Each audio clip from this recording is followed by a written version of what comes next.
Hello and welcome to the Minimum Competence episode for Friday, November 1st, 2024. I'm your host for today, Andrew Leahy, a tax and technology attorney from New Jersey.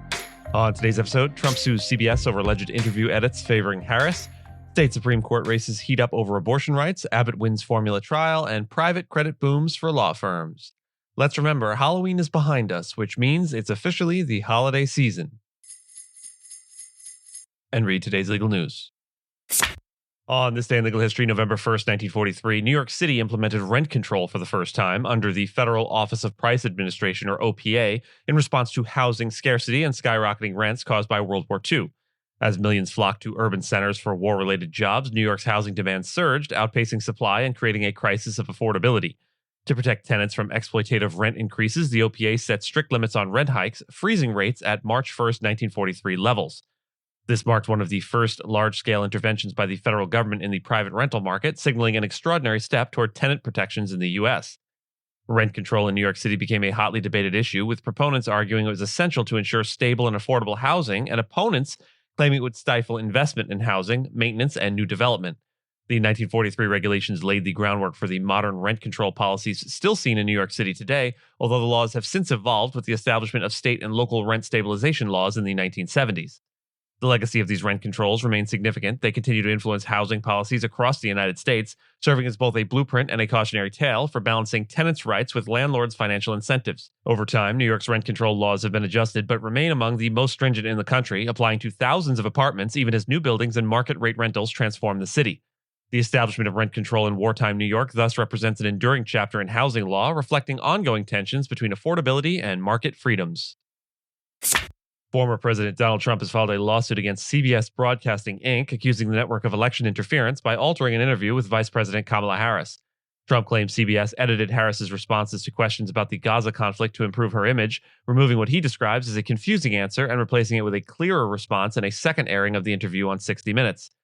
Trump argues that the alteration violates federal laws prohibiting intentional news distortion, stating that CBS's reasoning that the edits were made for time constraints is implausible. The lawsuit, filed in Texas federal court, seeks $10 billion in damages, claiming harm to Trump's fundraising efforts. Trump also requests that CBS release the full, unedited transcript and remove the modified version of the interview.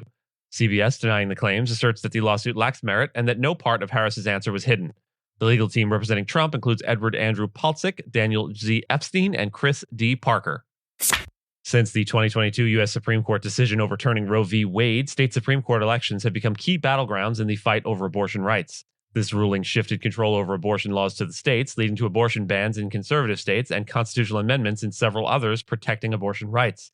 Consequently, state Supreme Courts, which interpret state constitutions, are seeing increased attention and record campaign spending, especially in states like Michigan, Ohio, Montana, and North Carolina. In Michigan and Ohio, advocacy groups are supporting pro-abortion rights candidates aiming to shape court rulings on abortion-related cases. Planned Parenthood Votes and other Democratic groups have invested millions in judicial campaigns in states with seats at stake. Meanwhile, conservative organizations, such as the Republican State Leadership Committee's Judicial Fairness Initiative, are financing campaigns for candidates who support abortion restrictions.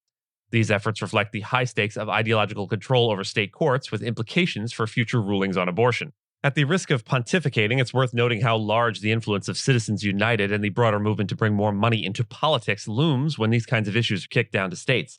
In some states, judicial candidates are selected through direct elections, making these races highly susceptible to political spending from advocacy groups with vested interests. Other states attempt to limit the injection of politics into judicial decisions by relying on appointments made by governors or legislatures. However, regardless of the selection process, campaign contributions are increasingly flowing into judicial races, raising concerns about the impartiality of the judiciary. With high-dollar donors on both sides of contentious issues like abortion, the rise in judicial campaign spending intensifies the ideological divides within state courts, potentially impacting how justices interpret and apply the law. A Missouri jury ruled that Abbott and Reckitt's Mead Johnson unit are not liable for a young boy's severe intestinal disease, a case where the companies were accused of failing to warn about risks associated with formulas for premature infants. This verdict is a win for Abbott and Reckitt following substantial losses in earlier similar trials, which had resulted in multi-million-dollar awards against them. As a result, Reckitt's shares rose sharply, with investors seeing reduced risk for future liability costs. The plaintiff, Kane Whitfield, developed necrotizing enterocolitis, or NEC, a serious intestinal disease affecting premature infants, after receiving formula at a hospital. His family's lawsuit sought over $6 billion, arguing that the company should have warned about potential risks. However, Abbott and Mead Johnson defended the safety of their products, citing the lack of scientific evidence directly linking formula to NEC and noting that hospitals incorporate widely known benefits of human milk into neonatal care practices. This trial is part of around 1,000 similar lawsuits across the U.S., and medical experts have expressed concern that such litigation could limit formula availability or impact medical decisions. Previous cases resulted in large verdicts against the companies, but recent support from regulatory bodies and scientists could strengthen Abbott and Mead Johnson's position in ongoing and future cases. The rapid growth of the private credit market, now valued at $2 trillion, is creating increased demand for U.S. finance lawyers. Private credit, which involves loans from non-bank lenders, have expanded significantly due to fewer regulatory restrictions than traditional bank lending. This has led major law firms such as Mayer Brown, Kirkland & Ellis, and Paul Hastings to hire specialized attorneys to capitalize on the market's rise. For example, Mayer Brown recently appointed Sheil Patel to lead its private credit practice, while Kirkland brought on H.T. Flanagan, whose clients include prominent investment firms like Hayfin and CPPIB. Traditional banks are also entering the space, often by forming partnerships with investment firms to tap into private credit opportunities. These collaborations, such as Citigroup's $25 billion private credit program with Apollo, leverage banks' relationships to generate new transactions. Legal work is further expanding as private credit diversifies into asset-based financing, exemplified by an $850 million financing deal involving music rights. The surge in private credit work has driven law firms to establish dedicated private credit practices, including Gibson Dunn, Aiken Gump, and others, with an increase in partner moves seen this year. This trend reflects the high value of private credit for law firms, positioning them for more lucrative deals and consistent legal work in a rapidly evolving finance sector. And with that, and as always, I thank you so much for listening to Minimum Competence, your daily news podcast for lawyers. If you're looking for more than Minimum Competence, links to further reading on all the topics touched on today are in the show notes. And reviews go a long way towards helping new listeners to find our show. If you have a moment, leave a rating or review on your podcast player. We'd sure appreciate it. And if you know someone that might be interested in the story we cover, consider sending them the episode. But remember, nothing here should be construed as legal advice because it is certainly not that.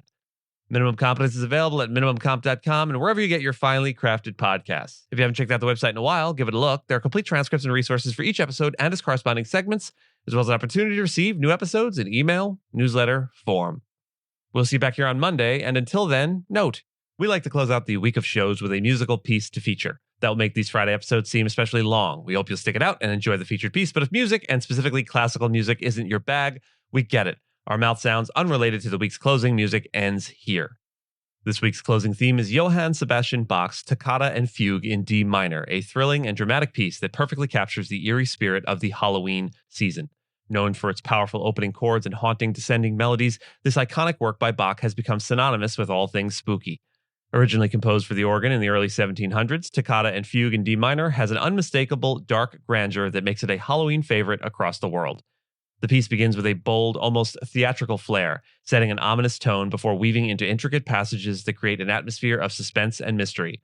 Bach's masterful use of the organ's range and dynamics pulls listeners into a world of Gothic beauty and intensity, making this work as timeless as it is chilling. As the Toccata and Fugue builds and resolves, it reminds us why Bach remains one of the classical music's greatest storytellers. Let this piece bring a bit of that Halloween spirit into your weekend. Without further ado, Johann Sebastian Bach's Toccata and Fugue in D minor. Enjoy.